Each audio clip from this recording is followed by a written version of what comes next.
The fluorescent lights of Sector 7's maintenance corridor hummed with their usual discordant frequency as Jack tightened the microscrew on Melissa's hearing aid. His calloused fingers, stained with hydraulic fluid from his father's janitorial work, moved with practiced precision across the delicate Vexarian technology. "Hold still," Jack murmured, his breath fogging slightly in the cold station air. The quantum resonators misaligned again. Melissa's fox-like ears twitched one russet, one cream-colored as she sat perfectly still on the metal bench. Her tail luxuriously furred and tipped with white curled nervously around her waist. The bioluminescent patterns along her neck flickered in what Jack had learned to recognize as embarrassment. "I am sorry, Jack," she said, her accent lilting with the musical quality of her native tongue. "I do not mean to be burden every day."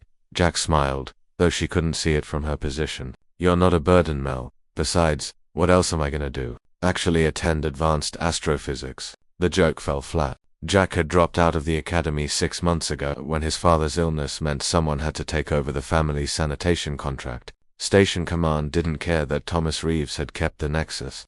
Points waste management systems running for 30 years contracts were contracts, and if he couldn't work, his son would have to fill in. That's when Jack had met Melissa. She'd been huddled in sublevel 9. Her hearing aid sparking and crackling, tears streaming down her face as the device shrieked feedback directly into her sensitive auditory canals. The other students had walked past, some laughing, others too absorbed in their own lives to notice the fox-eared girl in pain.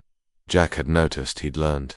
Vexarian tech out of necessity, his father maintained systems from 40 different species, and Jack had absorbed it all like a sponge. Within minutes, he'd silenced the malfunction and recalibrated her hearing aid. Melissa had looked at him with those enormous amber eyes, pupils dilating with gratitude, and something in Jack's chest had shifted. That was 4 months ago. Now they met every morning before classes, or rather, before her classes. Jack would arrive at 0600 hours, fresh from scrubbing plasma conduits in the engineering deck, and Melissa would be waiting with 2 cups of bitter Terran coffee and that shy smile that made his exhaustion evaporate. "There," Jack said, releasing the hearing aid. "Should be good for another day, maybe 2 if you're lucky." Melissa stood, her movements graceful, despite her obvious self-consciousness about her height. She towered over Jack by nearly a foot. She touched the device gently, her long fingers brushing her ear. "Perfect," she said, her voice clear and warm. "You have magic in your hands, Jack Reeves." "Just engineering," he replied, packing his tools into his father's battered toolkit. "Nothing magical about it. To me, it is magic." Melissa's tail swished, betraying her emotions more than her carefully neutral expression. "On Vexa Prime, I had best doctors, best technology. None could make it work so well as you."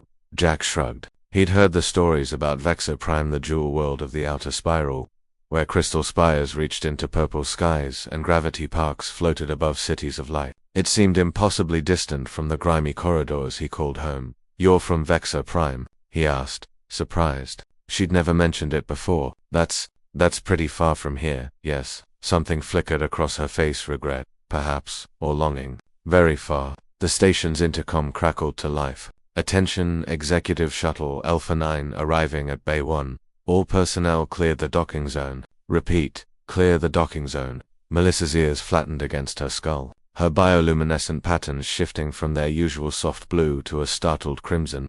"I must go," she said quickly, gathering her satchel. "I will see you tomorrow." "Yes, same time, same place," Jack confirmed, but she was already hurrying down the corridor, her tail streaming behind her like a banner. Jack watched her go, then turned toward the service lifts. He had 3 more hours of work before he could grab some sleep, and the waste reclamation system on deck 12 had been acting up again. He didn't notice the security detail that emerged from the shadows. After Melissa disappeared, he didn't see the way they moved with military precision, forming a protective corridor. He definitely didn't see the sleek, impossibly expensive shuttle that docked in Bay 1, its hull emblazoned with the sigil of the Vexarian Consortium, the triple moon and star that represented one of the galaxy's most powerful economic entities, and Jack certainly didn't see the man who descended from that shuttle, tall, fox-eared, with a tail that commanded respect and eyes that missed nothing. Admiral Merchant Corvus Silentpaw, owner of 47 star systems, controller of the Helios trade routes, and father to one very ordinary-seeming university student named Melissa. "Status report," Corvus demanded, his voice carrying the weight of absolute authority. The target maintains daily contact with the subject, sir, a security officer reported. He shows no awareness of her identity. All surveillance indicates genuine ignorance. And Melissa, she appears attached. Admiral, the psychological profile suggests I can read profiles, Commander. What I want to know is whether this boy is a threat or an opportunity. Corvus's tail lashed once, sharply. My daughter insists on this charade. This pretending to be normal. Fine, but I will know everything about everyone she encounters, sir. Our assessment indicates Jack Reeves is exactly what he appears. A maintenance worker with no connections, no resources, no ambitions beyond survival. He fixes her hearing aid because he's competent and kind, nothing more. Corvus was silent for a long moment, staring at the corridor where his daughter had disappeared. Then he did something unexpected. He smiled.